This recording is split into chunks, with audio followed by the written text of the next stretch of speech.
मनीष का हो भौजी? कहाँ से आवत रहो? अरे गल कोचिंग करे हो। अरे अरे अरे सुने में आवता कि तू गांव भर में सबसे तेज बड़ो। हाँ हो। कुछ पूछी जवाब देबो? पूछा पूछा। सुना सुनावा। कवने महुआ के हरी हरी पतिया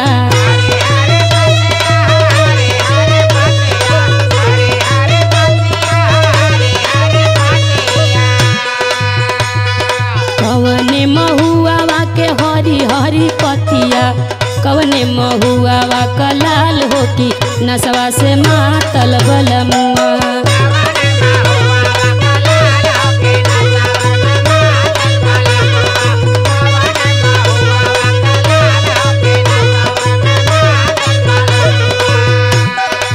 अच्छा तो ये सवाल हो। हाँ तो का? सुना। बोला। मंझा महुआ के हरी हरी पतिया। एकदम सही जात हुआ।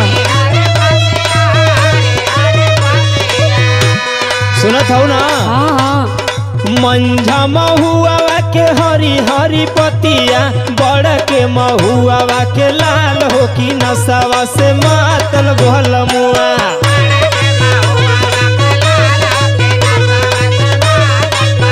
चल आंख बढ़ो।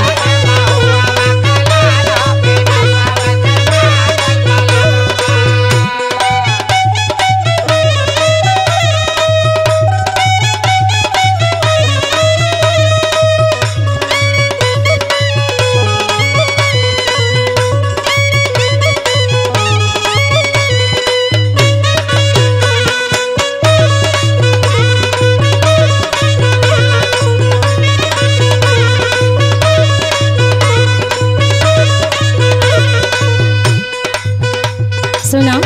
सुनावा। केहू मोरे होते जे रतिया बिरतिया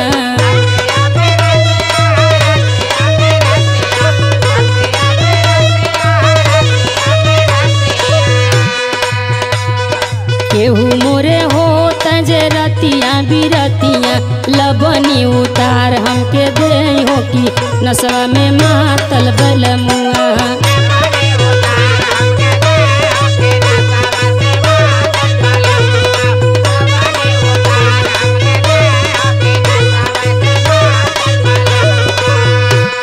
अच्छा ये बात है। हाँ। अरे तो सुना। बोलो। काव तू देबू भौजी लभनी उतरवनी।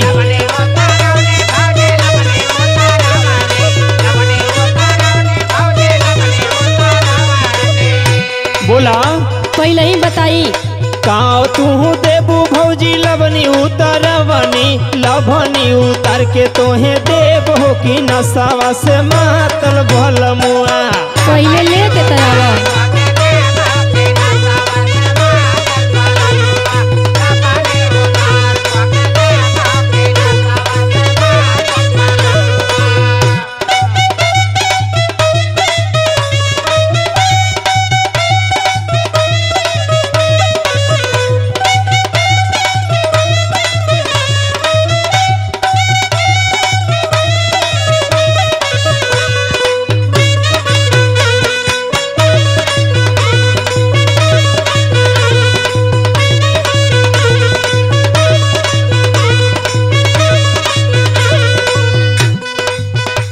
बबुआ का हो? सुना। बोला। लबनी उतराइए ना तोहके चाहिए। हाँ। हम देव चिंता मत करो। अच्छा। तोहके तो देव देवरु अनमोल खजानवा।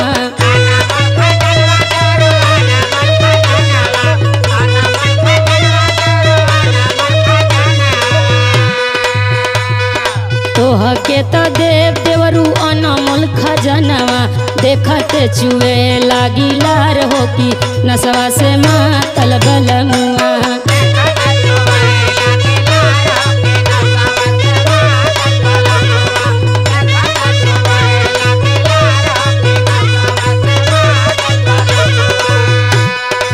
अच्छा ऐसा कौन खजाना देबू भौजी? देई हो। सुना। बोला। कहवा छुपौले बाड़ू अनमोल खजानावा। अब ना दिखाई।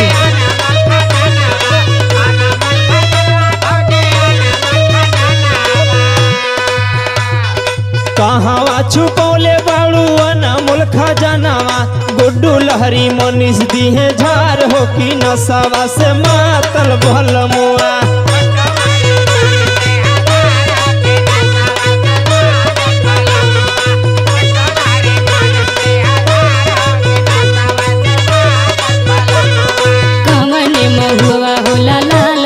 नशवा से मातल बलमुआ बड़ा के महुआ के लाल हो कि नशवा से मातल बलमुआ। अरे कवन महुआ होला लाल हो कि नशवा से मातल बलमुआ। बड़ा के महुआ के लाल हो कि नशवा से मातल बलमुआ।